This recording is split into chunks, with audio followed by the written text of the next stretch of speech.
Hello, my name is Vincent Tovar. I'm so excited today. I'm Associate Executive Director of MASBA, the Mexican American School Boards Association. This year, we're celebrating our Golden Jubilee, 50 years of closing gaps in our Texas public schools. Thank you so much for joining us as we present Understanding the Dynamics of Intimate Partner Violence, which is an undeniably relevant topic as we're seeing the rise of partner violence during this pandemic. It's my pleasure, absolutely my pleasure, to introduce our two guests who will conduct our webinar in an interview format. You may recognize April Hernandez from her many roles on the big and small screens, such as Dexter, New Amsterdam, Law and Order SVU, to name a few. But she is most noted for her powerful role in the hit film Freedom Riders, starring Hilary Swank. If you were able to watch Freedom Riders on Netflix since our last webinar, you may be as excited as I am, but I'd like to think more starstruck. Sorry. Not sorry. April is also a nationally known speaker who recently shared her story on one of the most prestigious stages, TED Talks. April is a survivor of teen dating violence and has used her celebrity platform to raise awareness against abuse.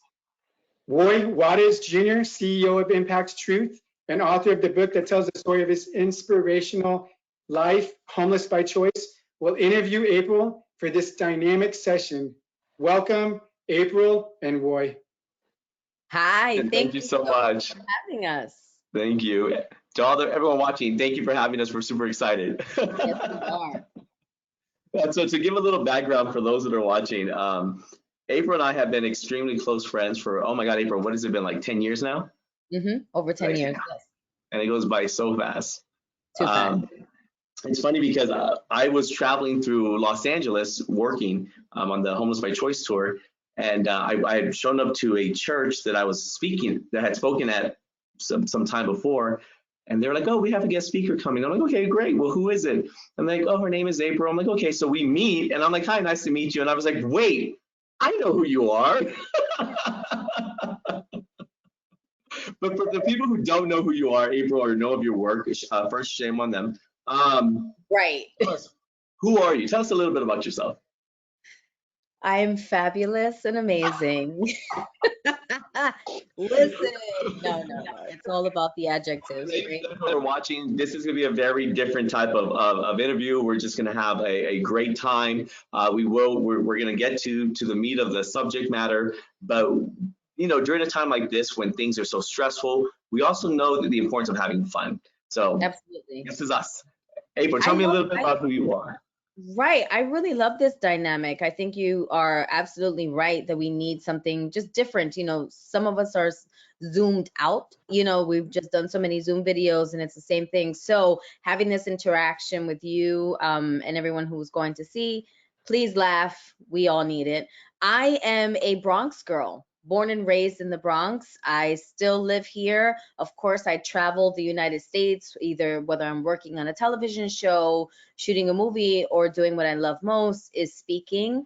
And I mean, I'm a mom, I'm a wife. I've been with my husband for about 19 years.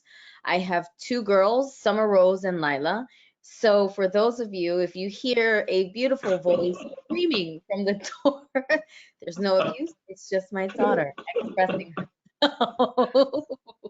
And I've been a speaker, I want to say, wow, I think about 10 years as well, which feels like a day because it literally feels like I'm still learning. Because when we first met, you had just started your journey in speaking. Right. And you had just finished filming for Dexter. So I was working on Dexter when we met, which was amazing. And we also were nominated for Best Ensemble Cast. And so I was able to go to the SAG Awards. And of course, that was a dream come true. But working on one of the biggest shows on Showtime at the time, it was, I mean, you know. If you haven't seen Dexter, it's an amazing show. I guess you would have to still like that type of genre show, but I found it absolutely amazing, and I sat down and binge watched that. But April, when did you first think about even acting, being an actress? So growing up in the Bronx, and you know, I grew up with my mom and my dad. I was very athletic, so I always thought that sports was going to be the trajectory of my life. And because I played softball, I played volleyball, I was just a tomboy. And when I applied to college, I got into Hunter College, that's in New York City. And I was like, oh, you know what? I'm going to do either become a nutritionist or an athletic trainer. And part of that is taking science. Mhm. So I walked into the chemistry class and then I walked out. The decision right then and there of I don't do science. And listen, it's all about knowing who you are, right? Knowing Right. your weaknesses and knowing Embracing who you are. embracing who you are at an early stage in my college career, college experience. And so And I was throwing that plug, embracing, because for those who don't know, April's writing a memoir as we speak called Embracing Me. So embracing who you are. Yes. So I embraced that thought of I am not made for science. And so I ended up taking an acting 101 class for, an elective, and then it just changed, literally changed everything that I was going to do in school. So then how was it? Was it a fast transition for you from into acting? Like, how did that happen? How did that go? So I did the typical, I took theater, I started doing everything, voice classes, movement classes, just studying Shakespeare. And so I auditioned for a theater, my first theater job. I booked that. It was great. It was at a black box theater in New York City. I don't know if they have those in California because everything is about television, but theater obviously in New York City is huge. And Right. so I was able to find an agent and I booked my first commercial. Now, for those of you who Houston, Texas, right? I believe that he was played for Houston. Yao Ming. He was He's one of the most famous basketball players, especially for his height. He's about 7'6". I'm Wow. 5 feet. Oh, wow. You can imagine what that felt like when I saw him. I was just a girl who booked a job. And they were like, "Oh, you'll know what he looks like when he walks in." And I did. So, if you ever have a chance, go on YouTube, type in Yao Ming Visa check card commercial. And Yogi Berra was in there as well. And what that got you the tag name as who? The Yo Girl. The Yo Girl. So I became the Yo Girl, and then I had a write-up in GQ magazine, which was pretty awesome. And my career just steadily began to escalate and just grow, and I booked my first guest starring role. So then tell me about, because one of your biggest roles that I remember watching this movie on a plane as I was traveling before I met you. And I remember crying in the movie and taking notes from the movie because this movie is so powerful that I thought, oh my God, you can use this in classrooms. You can use this to teach different programs and education because it was so powerful. And that was Freedom Riders. Tell me about Freedom Riders and how that came about. So I had been working in New York City. Like I said, I worked on Law and Order, all these amazing shows. And then I had the audition for Freedom Riders. I didn't know the capacity. I didn't know the history. Right. I just knew that, oh, wow, this is a movie. So I auditioned in New York City. And at the same time, I ended up booking, this is when ER was out. So for those of you who are my age, Forever 27, you can. If you are above 35, then you should remember ER. That's all I'm going to say about that. And so I had to go out to LA and I auditioned 2 more times for Freedom Riders. Once I booked the role, I found out, oh, I'm going to be starring like close with Hilary Swank. Now, Hilary Swank is a 2-time Oscar winner. And it just blew my mind. I remember the first time seeing her, I couldn't breathe. I was so nervous, but then the attitude of Ava kicked in and I was like, and who's Ava? So Ava is a real girl, Maria Reyes. So I actually played a real person, which was also very nerve-wracking. And she was one of the students. So she is the main student, the one that says, I hate white people. That is not April that hates white people. It was Ava. Just want to clear that up. And she was very close to Erin. You know, she was one of the students that Erin couldn't get to for a long time. Erin grew out as an educator. Right. She's a And so phenomenal what's going on educator. here in the story for those who have not seen Freedom Riders is Erin grows up an educator who she goes into an inner city, if I'm not mistaken, inner city, and she's working with a really tough group of in a tough school, Right. and a tough group of kids, and it's a true story. And so you got to play one of the main characters, the students named Ava Mendez and Benitez, excuse me. And so in this role, what happened that what did you learn about yourself? What did you learn about education? What did you learn about society? Right. Honestly, the first thing that I was impacted by was the amount of racial tensions. Okay. So I grew up in New York City, although yes, racism and all prejudice has always been prominent. But when you're growing up in New York City, you're not really exposed to that kind of racism because everyone is pretty much struggling. Everyone is pretty much in the same demographic, the geography, economic status. So there really isn't. But when I was out there in LA and learning just about just how divided, you know, races were, that was completely new to me. And when I was interviewing Maria, I asked her, I said, did you really hate white people? And she said, I did. I really did, because every person or every time something happened to me, I always saw it had to deal with a white person. And unfortunately, when they took my father away in the movie, you see the character, her father's taken away, it was by a white person. So in that moment, I decided in my heart that I hated them. So that was probably one of the biggest challenges I had, because I've never hated someone just based off of their skin color. Right.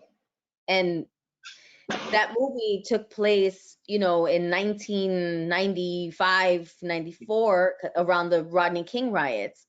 And yet, I feel that it is it is so relevant to what's going on today, especially amongst our youth, the language that they're exposed to when it comes to racism, the visuals that they see because of social media. This movie really has an impact now more than ever. And that's why it's so powerful, because it's still relevant today. And I say sadly, because this has been many, many years ago, and yet we're still dealing with a lot of the same issues. And it's like, when are we going to, as a society, move forward? And it's just, it is very sad. Now, during the filming of this movie, when did you start to realize that you personally had a story? Great question. So when we began to promote the film, myself, Erin Gruelle, and Maria Reyes, we were put on a press tour. So we would go around. Actually, we went to Houston, we went to Dallas, we went to Miami, we went to California, big cities, and we would sit in the movie theater with people. So they were doing. You were there? Yeah. I was totally in there. You were in the audience beforehand. Yes. No, so no one would mention that we were in the audience. So they were doing focus groups. So people would watch the film and they had no idea that all the, you know, the main actor and Erin were in the crowd. And once the film was over, people lost their minds and we would get up in the front and begin to speak.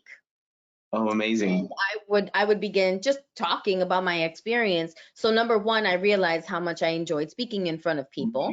And that was the spark of, oh, wow, I like this, especially being next to Erin Gruelle. If you've never heard Erin Gruelle speak, please do. She is a phenomenal speaker. And then two, I realized I had my own story, which was being a survivor of teen dating violence. And if you don't mind, can you share a little bit of what that experience was? And the only reason I ask you, and not to have you relive it, but I know that this is how you're an activist today, and how you travel the nation, working with young people to bring awareness to these issues. So can you please share with our viewers today, what was some of your experiences? Sure. So I began dating a guy whom I loved with all my heart. He was my first boyfriend, first in every way, if you know what I'm saying, intimately. So I began dating him at the age of 16, all the way up until about 19 and a half. And I was abused physically, emotionally, and mentally. And the thing is that I never grew up in an abusive home. So that is something I love to mention, because when you find out that someone has been abused, many people try to find an excuse. Well, they would have been born into this. I didn't grow up with any kind of abuse. Right. My father loved me. My dad, he's my hero, still in my life. I never saw him beat my mom. That was not the language or visuals that I ever grew up with. So when I was being abused, I couldn't believe what was happening to me, but I really Right. didn't even know that I was being abused. So when you're being abused, you don't really think, oh, this is abuse. You know Right. that it's not right, but because it may not happen all the time. Is it hard to share that with anyone or? Oh, absolutely. So I've never shared any of my abuse with anyone. Gotcha. Not And what would that be? Well, I was terrified. One, I was terrified to say something because I didn't know how my abuser would have reacted. Two, Right. shame, right? The shame is what kept me the longest. Because I was that tough girl in school, I was also very smart. I knew who I was. I was a confident student. I had Right. high grades. I was focused. And it's interesting you say that because as I'm reading through, I'm reading April's memoir before it's being released, and as I'm reading through your memoir, you talk about being even the captain of of several sports teams are Right. involved in sport. Yeah, so Correct. so you were really involved in school, and no one knew what was going on in the background. And also, mind you, we didn't have the internet. So I was just with my secrets. I Right. was just with my pain. I was just with And that's a powerful way uh to say that. I was with my secrets because I think to myself, how many of our students, our teachers, our administration are with their secrets? And as you mentioned shame earlier, talking about the idea that I can't share what's happening to me. I'm one of the teachers. I can't share what's happening to me. I'm a principal. I can't share what's happening to me. I'm a board member. And exactly. so this issue of violence, of domestic violence, and you identify it as intimate partner violence. So what is the difference? So typically domestic violence, when we have spoken about it, we hear it more when it has to deal with home, right? Domestic violence. So whoever is in your house raising you, usually like either mom, dad, grandparent, aunt, uncle. Partner. Right, partner. No, well, the partner, that's for intimate partner violence. Now, people started realizing, especially organizations around the world that deal with this, they started realizing that the abuse was beginning to affect different types of people. Mhm. So the intimacy is, I don't necessarily need to be living with you, I can just be dating you. I don't need to be just dating. You could just be my friend. And I'm beginning to feel a level of abuse. If you're talking about same sex, right, in the LGBTQ community, Right. they were definitely feeling like, man, we're being abused. It's not at home. It's actually from our own partners, and also sometimes being re-victimized by society. So that's why intimate partner violence, what we call IPV, right? I'm taking a note when you said that because I want to bring that up in a minute. Right. So now this is a language. And then now if you're speaking about teens, then it's teen dating violence. But Right. intimate violence is really just that spectrum. It opens it up for it not Right. just being. Someone, well, thank you for sharing that. And you mentioned re-victimizing, and I think about times when society blames the victim. Right. And so in that case, it just, well, why didn't she leave? Or why did he stay? And, Right. even in my case, growing up as a homeless kid, did it really happen? What proof do you have? And then having to pull out the police reports to prove to a school district or prove to, whoever, read all these police reports, that re-victimizes the person. Or And the so, question, why did you wait so long to share? Right. is So that something you've received? You've been asked? yes, and even through seeing the whole Time's Up and Me Too movement, when you experience trauma, right? that moment where something completely just changes your perspective. It makes you feel a certain jolt in your body. This trauma, sometimes it's so overbearing. It's so much that you just don't want to speak about it. So it can take a victim 10 to 12 years, 15 years, 20 years to actually even admit to being hurt, traumatized. Wow. But that does not lessen or Right. take away their experience. Right.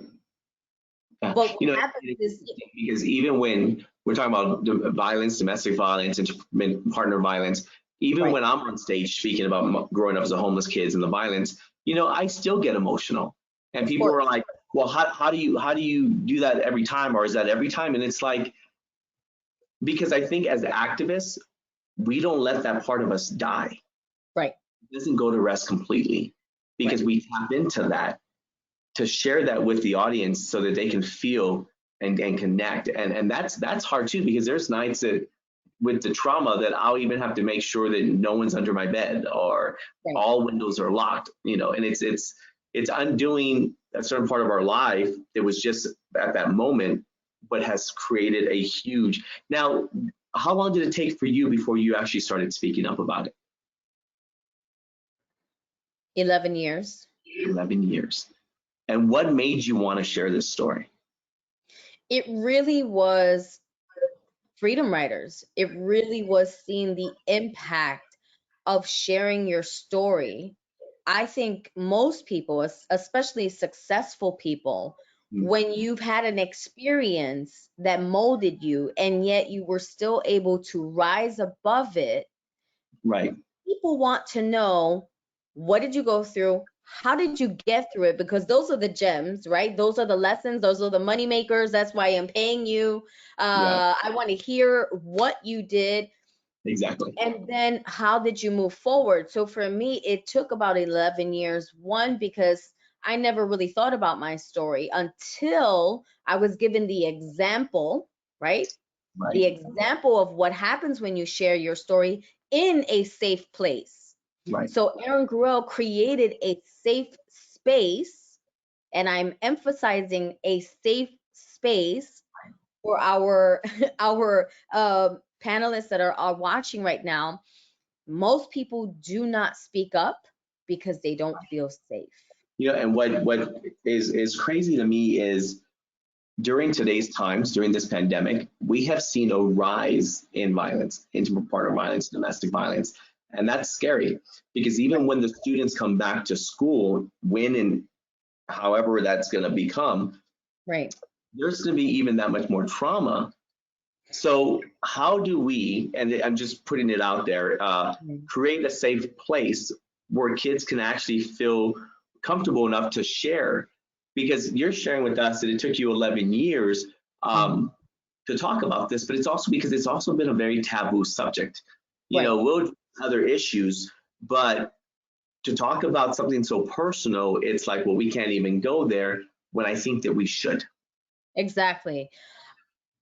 The thing about when you're talking in terms of DV, intimate partner violence, this isn't just a situation that affects children. This affects adults. So if you are a principal and you were abused, right, but you never dealt with your trauma, that will trickle down if you are dealing with teachers that, you know, your relationship is tough. And so it might trigger you in how you treat people, how you see people, but also if your students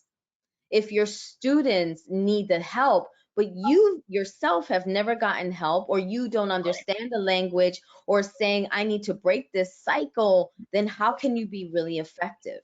Exactly. Right? That's the goal of this conversation, and saying, how can we grow? How can we be more effective? Roy, I would like. Go ahead. And not speaking if it was past tense, because we still have educators, we have students, we have board members who are still in an abusive state. It may not be even physical, it can be verbally abusive, because some people are verbally abusive. It can be many different types of abuses. Financially, that affects everything, whether we think so or not. It's you can't leave your issue at home and go to your workplace and be someone different. It doesn't work that way. Right, especially at high level positions. Right. If someone is being financially abused or spiritually abused, there is that level of shame. There is that Right. level of feeling I can't expose myself because I'm the person that's supposed to keep it all together. I can't even Exactly. imagine if anyone here on that panel has been in that situation. I empathize with you. I can't even imagine what that may feel like to be in that kind of position, or if your family solely depends on you and bringing the, you know, the economic stability into your home. But if you say these things, if you expose yourself, maybe you might lose your job. And I also think that from a cultural standpoint, we're taught like what happens at home stays at home, so you don't talk about it. So Right. then students and young people, or even we grow into this adult mindset that we can't share because Right. what's the family going to say? What are they going to think? And then we also find this huge taboo on having a counselor. The counseling is because something's wrong with you, and that's not the case. I think Right. everyone should have a counselor, and I think that if we can start, as you shared with me offline, that we need to make this a normal conversation. Can you tell me more about what you were talking to me earlier about? Of course, one of the things that I never had, right? So let's just take it from my own experience. I was in an all girls Catholic school, so I wasn't even supposed to be, you know, having intimate relationships with anyone because I was going to go to hell, right? So that level alone, we're going to be real, y'all. Also, just the disappointment. Yeah. So that's number two. The disappointment from, I can't believe I'm in this situation. My parents raised me better. Right. And then three, the lack of information and resources in my school. Right. No one, that language was never spoken upon. And once again, we're talking also about a different decade, right? We're talking about where this conversation wasn't even, it was extremely taboo. But yet we are in 2020 and it's still very taboo. Right. It is not a language that is spoken enough. Yeah, I agree, and I've spoken enough because I know that even in my travels, and we were discussing this, if there are some educators out there, there's some principals, there's some board members who have really made room for this conversation, and we celebrate them for that. But Yes. it's not enough. There's not enough. Every time, I want to say maybe 90% of the time when I have given a presentation in school and I share my story, several things happen. Number one, I ask a question. So I usually ask the students in my presentation, let's be honest, guys, ladies and gentlemen, who here knows someone or has witnessed some type of abuse? Right. 98% of the time, all of the hands go up. Wow. And it doesn't matter the demographic. It doesn't matter whether I'm in Philly in one of the worst neighborhoods, or if I'm in California in a really, you know, well-established. Most of the time, all of the hands go up. So what happens is I have teachers then come over to me. I remember I had this one teacher, she was crying and she said, this just shattered me. Wow. Because I had no idea. Had you not asked that question, I would have never known. Right. And sometimes it's really just having the ability to ask the right question. But making the student feel comfortable enough to share, because I feel that when you shared your story of what you've been through, your experience, and the students could relate to that, then they were more than willing to share with you a piece of them. And so I think that going right back to the idea that it's the relationship, it's all about relationship building and building trust. And building trust. And in my story, I didn't get to mention, you know, I had suicidal ideations. You know, that was my awakening moment. I woke up one day and I knew I wanted to kill myself. I knew it. Right. I did not want to live anymore. And so I was so focused on how I was going to do it. And I was just 18 years old. I was a senior. Wow. I was a senior and I wasn't focused on college. I wasn't focused on school. I could not even How focus. could you? Yeah. How could I be? So for the people who are watching right now, when you are in the classroom and you're dealing with students at all levels, some of us don't know what these kids are going through, and we think that they're being disrespectful, Right. but they probably have experienced certain things that they can't even verbalize. Right. And then also, I don't really trust you, I don't really respect you, you don't respect me when I speak up. So it's a cycle. So Yeah. it's a cycle. So then how do we begin to make this language easier? So it, That does lead into my question though. right.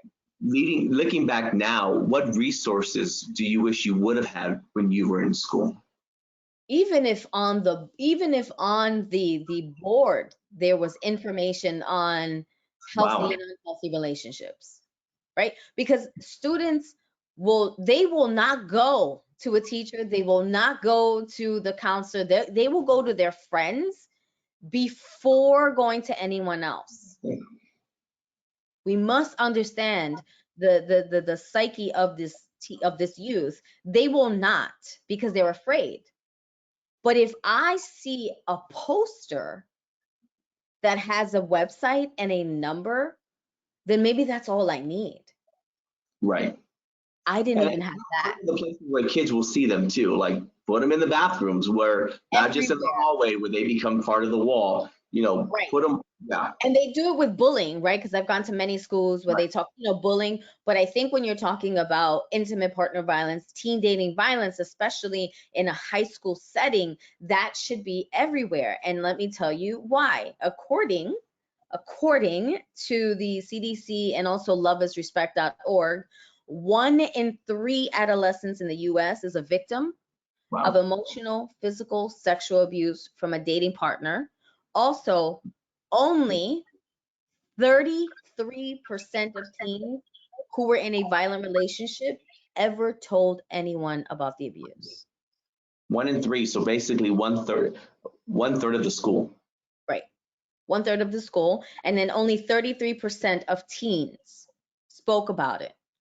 And this has to affect a school district as a whole, because if 1/3 of the students are dealing with these type of emotional mental issues due to violence, then it's going to affect the outcome. It's going to affect their performance in school. Right? Of course, how their performance, how they interact with each other, how they interact with adults.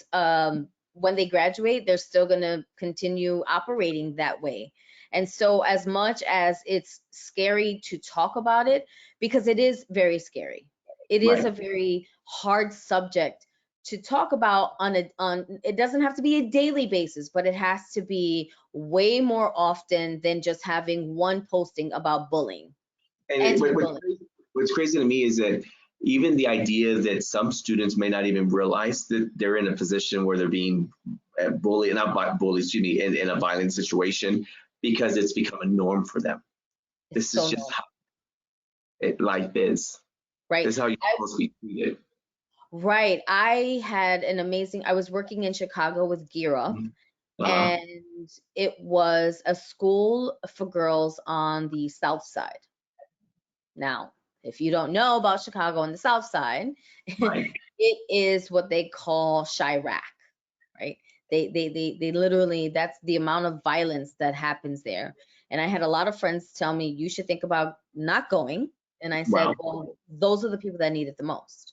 Exactly. When I was speaking with one of the facilitators, I said, is there something that shocks you that I should talk about or just mention? She says, the violence amongst girls to each other.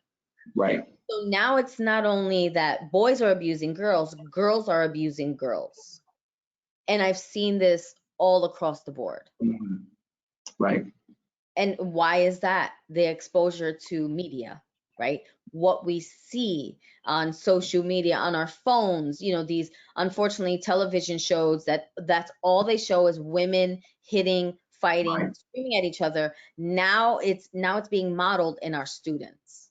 And we also see it even in the adults, even during this time. Like you know, looking at all the fights that were happening, like at Ross department stores or in grocery stores, people getting shot because they're not wearing a mask, like it affects everyone.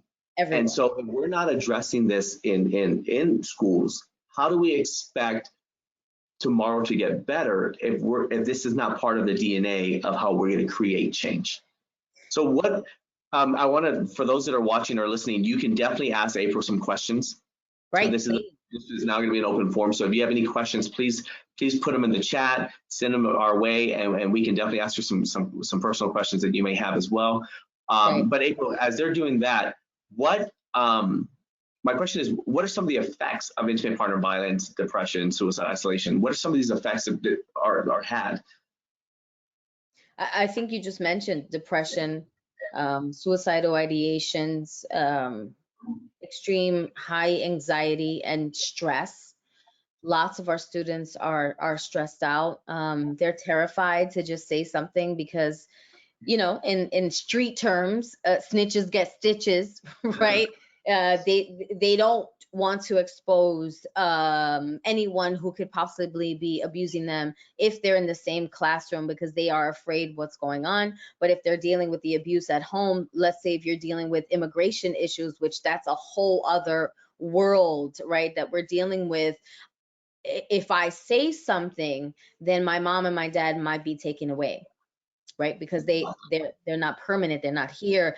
And so that fear, once again, those are just some, and there's so many other things that we don't see or hear of, but those are the things to look for. When you're working with a student, if they've been an A student and their grades go down, if they are extremely isolated, if they never talk, those are tangible signs.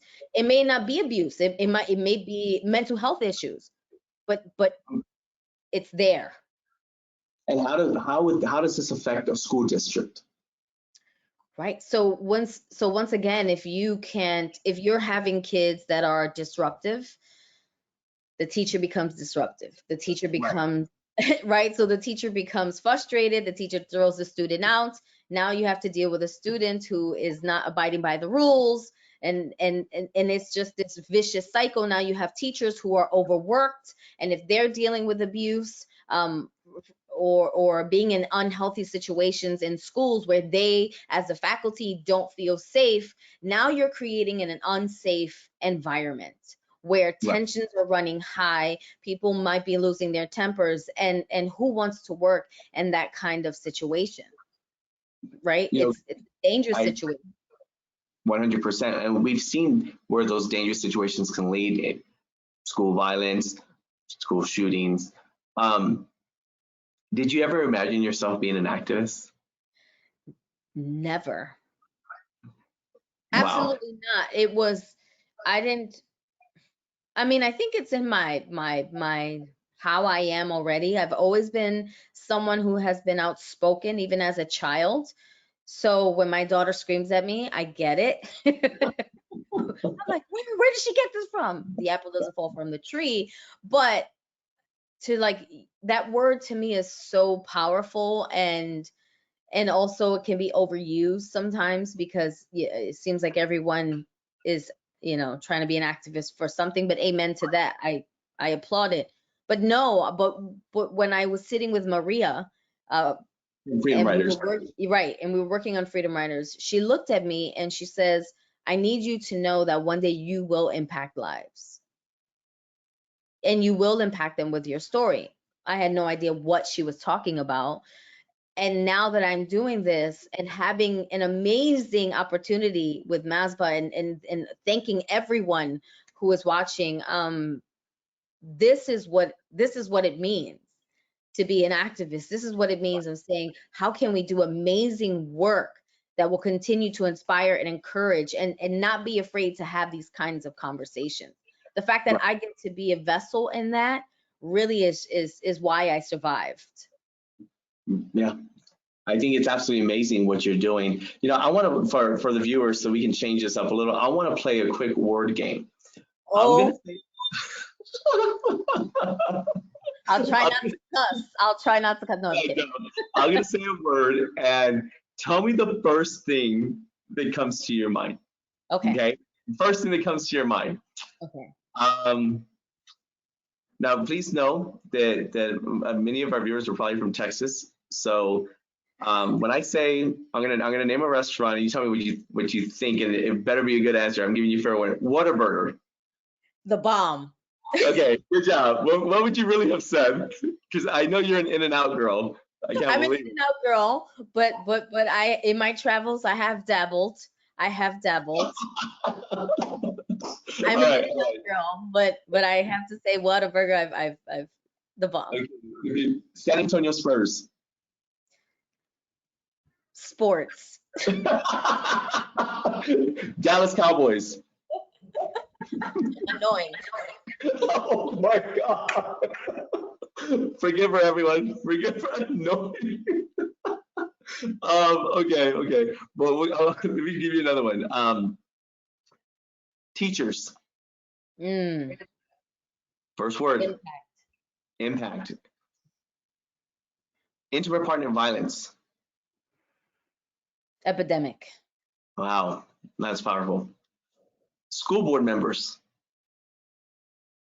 Change makers. April Hernandez. Fabulous. Yes, you are. Let me ask you this. Resilient. How have you been able to work with school districts when it comes to these issues? I'm sorry, say that again. How have you been able to work with school districts when it comes to these issues of intimate partner violence? The greatest, well, number one, when they invite me to come and do guest as their keynote speaker, guest speaker, so I get instant access to the students and I get to hang out with them, share with them, but really I get to hear and I get a temperature of what's going on. Right. But also when I have the ability to work with teachers and facilitate workshops and teaching them how we can do better, working with the educators, that to me is always awesome, insightful, and a little terrifying, because it's getting people to open up Right. about such a dark topic. But once they hear someone making things practical and not so scary, and Right. and really saying this is And what you're you not can, alone. right, and then they're not alone. I think when they hear a person of my status, that I'm a real person, I'm a human being who has been through many things, they also are able and to identify with that. And really it just breaks down the barriers. I think one of the things that people always tell me is, I never would have thought you went through any of that in how you told your story, because you made it like so exciting. And then when you did talk about your abuse, first of all, we weren't expecting it, and it's being a great speaker, just saying. but I'm a storyteller, right? I'm an actor, so I want them. There are moments in my speech where I want them to feel what I felt. So I have the ability to do that. But they really are able to listen and then also have their aha moments. Right. So share with me, if you can, one, what you would consider a success story in your work as an activist, working with educators or students. What's one that stands out for you? And then what's one that you just wish it had a different outcome? Those are powerful questions. My favorite one is, I've been working with a young woman. Well, she's in her mid-20s now, but when I first got with her, she grew up in an abusive home. Mm-hmm. She failed through the educational system. She was illiterate. They passed her. They just passed her. When I met her, she didn't. I taught her how to read the 12 months. She didn't know how to do that. She was about 19. She didn't know how to write. So I taught her that. She found herself dating someone who was abusive. And I struggled with it because her abuse story began to trigger my own. And I realized that she was not in a place to leave. Right. And I had to pull myself away. I prayed for her, and I was hoping that she would get it together and find her way out. She finally did. And this week, she is graduating from Hostos That's amazing. college. She has been asked several times. She has gone to Albany, has spoken in front of senators, Wow. advocating for literacy in schools, and also for intimate partner violence. Wow. She has found her voice. She is now entering in the fall season virtually online classes. She will be attending Lehman College to become a social worker. That's amazing. Congratulations. Amazing. And it gets me much luck. Wow. Yeah, it gets me emotional because, Roy,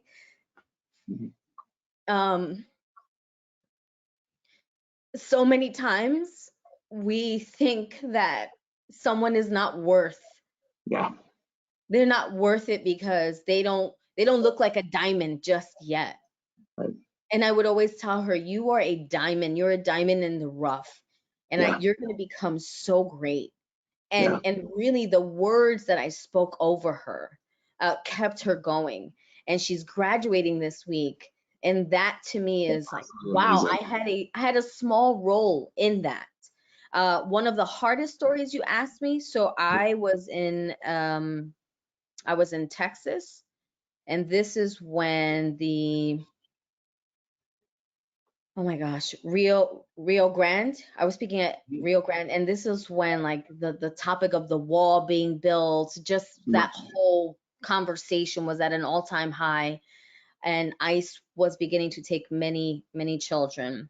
And I spoke to over about 700 families, and I shared my story of, almost committing suicide. And so I went to the back, I was signing a book, and I had this young man come to me, and he handed me a yellow Post-it. And when he handed it to me, he stood there and he said, "Can you read it?" So I opened it, and he expressed to me that he had tried to kill himself several times. Wow. That his mother was being abused, and that he no longer wanted to live. And then what really got me was when he said, "Is there hope for me?" Wow. Obviously, in that moment, I had to share it with the counselors that were there, because that's something that you have to report. And I hugged him, and I looked at him in his eyes, and I said, yes, there is hope. But what I thought about was, maybe this was the first time that this young man ever expressed such a personal story. And, for boys to express that, it's not easy, right? Girls are usually more expressive and open, but his vulnerability was just, it just took my breath away. I mean, I tried. That's a hard thing for them to do, to express. So right, that's very hard. So those kinds of stories. So when you hear all of this, once again, then how can we do better? Right. Well, how do we move forward, and how do we have more impact? And I want to share just a few, right? So leveraging classroom discussions more often, especially dedicated to the months of, where we're talking about. So October is Domestic Violence Awareness Month. February is Teen Dating Violence Awareness Month. Then I believe, I could be wrong, I think April is Sexual Abuse Awareness Month. I could be wrong with the month, but I know that it is dedicated to that. So just those three. November is Teen Homeless Youth Awareness Month. So just imagine, right? So you're dealing with homeless teenagers that have probably fled homes, right, from abuse. So exactly. So being very intentional throughout the whole month, right? So whether that is bringing in a speaker, whether that is bringing in a team like yourself and I, where we can conduct a week-long program working with not only the students, but now we're working with the parents, and we're working with teachers, because most importantly, you have to get the parents. Exactly. Right? So also hanging things on the wall, right? Once again, that's something I didn't have. Just information that is not just about anti-bullying, but it's about healthy and unhealthy relationships. In the bathroom, photos of things that kids can take. Also having a call to action when you do these big events, having the kids create their own call to action, right? When kids feel like they have, like their voice matters. Yeah. Oh my gosh, it's like this electricity that goes through, and now you begin to see the kids become their own activists. Exactly. That's powerful. April, and I know that we're running here close on time, but what's one plea or one uplifting message and a piece of advice that you would share with board members on what they can do to help their schools? You have the power to write policy. You have the power to help schools with their grants, with their financial situations, in order to funnel more programs. This is not a problem that is going away. No. This is not an issue that if you don't talk about it, it won't happen. Right. This is an issue that needs to be spoken about and addressed just as much as diversity and inclusion. This is as important as a child who is coming out as transgendered, and the conversation of acceptance of identity that we talk about it every day. I mean, it's everywhere. It should be on that level. Just with the two, statistics that we gave, it is an epidemic that is reaching our kids, but really it starts at home. Yeah. So providing education is key. Providing programs. The parents, but the students as well. Right. And having and we all know how hard it is to get parents. We all know. What is your parent program called? I'm sorry? What is your parent program called? So I created an awesome program called PAVE. It's an acronym for Parents Against Violence Education. It's a great program where I work specifically with parents and just going through what domestic violence looks like, what we can do, how we can get you help. And if I'm in a certain area, I usually like to connect with other organizations that I can have them also come in. If I can also always have guidance counselors involved as well, so that way they have the information. And if someone obviously expresses themselves and they need counseling, right? I'm not a professional counselor. I always like to funnel that. But it's so great when you get to see parents heal. Amazing.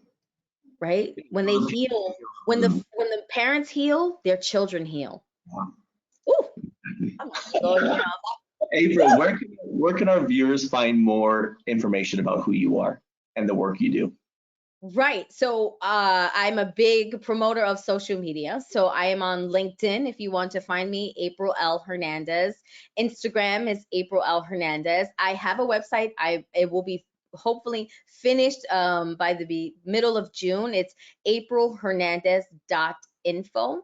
And I can send this and we can type this up. But those are the ways that people can find me. And if you are home and you want to watch Freedom Riders, Netflix.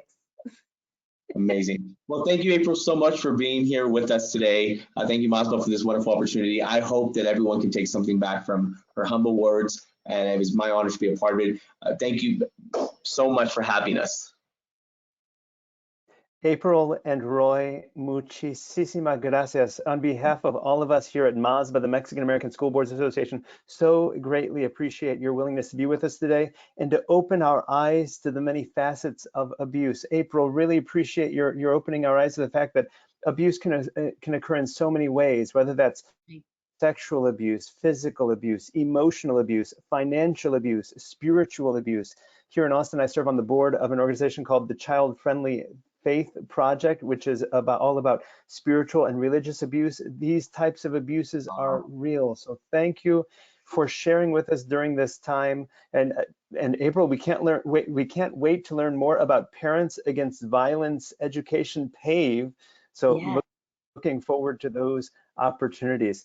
Thank you both for your time today. For those who are watching and listening with us, we'll be back next Wednesday, June the 3rd, with our friends from Walsh, Gallegos, Trevino, Russell, and Kyle. They'll be speaking with us on the top legal issues for school year 2021. So as we look toward next year in light of this COVID pandemic, what are some of the issues that we need to be considering, whether it's with respect to employment considerations, budget implications, instructional challenges? The Texas Open Meetings Act. We hope you'll join us next Wednesday, June the 3rd at noon for implications for legal issues for this year. One last time, April and Roy, thank you for all that you are and all that you do to raise attention to these issues. Any last words, April, and then Roy?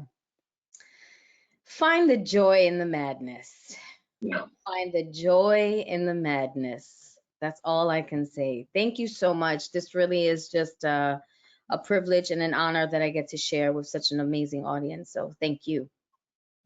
And thank you for having me. Thank you, April. Last words, Roy. Yeah, thank you for having me as well. It's up to us to be the change that we wish to see. Change starts with us. Right. There you go. Thank you both. Enjoy this day. Thank you. Bye, everyone. Bye.